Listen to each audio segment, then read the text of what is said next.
Ron, the Nocturnal. Zoe, not only are you a writer, producer, and director on this film, but it's also your very first feature film. Why Bling Twice for your first film? I mean, it was mostly that I had written this story and, didn't really think about whether it would get made or not. And then when it got to the place where we decided we were going to make it, it just felt so personal to me. I didn't feel comfortable passing it off to someone else to do. Where'd you get the inspiration to make this film, and why was now the right time to release it? The inspiration was more of observation and emotion, wanting to tell a story about the female experience and how absurd it is that we're asked to smile through our pain and to pretend like we don't remember, and just to pretend in general like we're okay when we're not. Wanting to really try and find a metaphor for that and let people into that experience. And I don't know, now being the time, it's kind of just when it happened, it's not planned. It was just, the time it took to get here. And I do think it's really interesting when things land, it's whatever forces that be. How important was it for your very first film to explore such a difficult topic that many directors wouldn't touch? I feel like it just I don't write usually, This was something that I felt so strongly that I had to let it out. I had to express it.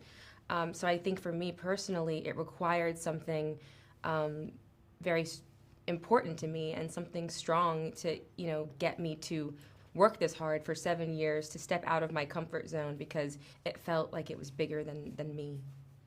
There was a very interesting switch that happened throughout the movie once the ladies realized the magnitude of the horrors that were being done to them.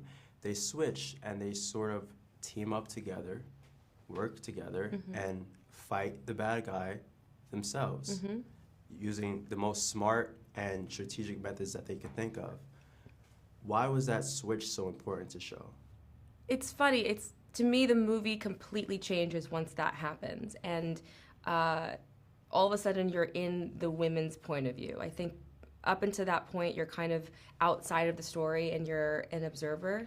And then once that happens, I feel like everything is funnier, everything is scarier, everything is darker, everything is surprising, because now you're in it and you're immersed in the story, and you also are like, we got to get the hell off this island.